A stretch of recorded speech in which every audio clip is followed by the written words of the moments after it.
আসসালামু আলাইকুম বন্ধুরা, কেমন আছেন সবাই? আমি আল্লাহর রহমতে ভালো আছি। সবাইকে জানাই ঈদ মোবারক, ঈদ মোবারক, ঈদ মোবারক। ঈদ হচ্ছে খুশির দিন, আনন্দের দিন। ঈদ হচ্ছে সবাইকে নিয়ে একসাথে ভালো মন্দ খাওয়ার দিন। আগে ঈদ আসবে কবে, নতুন জামা পরবো কবে, এমনও হয়েছে ঈদের আগের দিন রাতে ঘুম হতো না, সকালে উঠে নতুন জামা পরবো।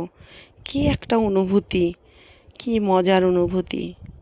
জানি না সেই অনুভূতিগুলো কোথায় হারিয়ে গেছে। আগে তো একটা জামার জন্য মায়ের কাছে কান্নাকাটি করতে হতো। একটা জামা মা দিত, কিন্তু আরেকটা নিতে হলে কান্নাকাটি করেই নিতে হতো। কিন্তু এখন নিজের যা ইচ্ছা তাই কিনতে পারতেছি, অনেক কিছুই কিনতে পারতেছি, কিন্তু সেই অনুভূতিটা আর নেই। কেন নেই সে বাচ্চামি অনুভূতিগুলো? সেগুলোকে অনেক মিস করি। আগে তো টিভিতে 15 দিনে একটা করে সিনেমা দিত। তখন এতটা সিনেমা ছিল না। তখন ঘরে ঘরে ডিশও ছিল না, সিডি ডিভিডি কিছুই ছিল না। কিন্তু বাজারে সিডি ভাড়া পাওয়া যেত। ঈদের আগের দিন সে সিডি ভাড়া করে 4-5টা সিনেমা নিয়ে আসা হতো। সারা রাত জেগে সেই সিনেমা দেখা হতো। কত মজা লাগতো! সারা রাত একটুও ঘুমাতাম না, সারা রাত সবাই মিলে বসে টিভি দেখতাম, সিনেমা দেখতাম।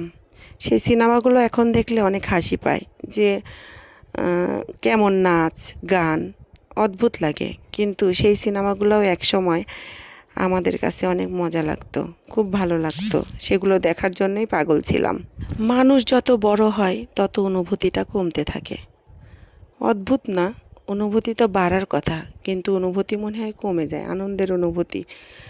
আগে ঈদে সেমাই রুটি খাবো, মায়ের হাতের মাংস রান্না খাবো, মনে হতো ঈদের দিনে রান্নার স্বাদই আলাদা।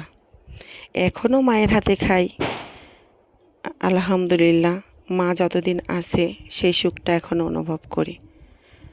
আগামীকাল ঈদ, কালকেও মায়ের বাসায় চলে যাব। মায়ের বাসায় না গেলে ভালোই লাগে না। দিনের অর্ধেক দিন শ্বশুরবাড়ি থাকি, অর্ধেক দিন মায়ের বাসায় থাকি। আমার মতো সুখী কে আছে? বক বক করতে করতে দেখেন রান্নাটাও প্রায় শেষ হয়ে যাচ্ছে। মাংস কষানো হচ্ছে। কালকে ঈদ, সেজন্য আজকেই আংশিক রান্না করে রাখা হচ্ছে। মাংস রান্না যত কষিয়ে রান্না করা যাবে ততই মজা।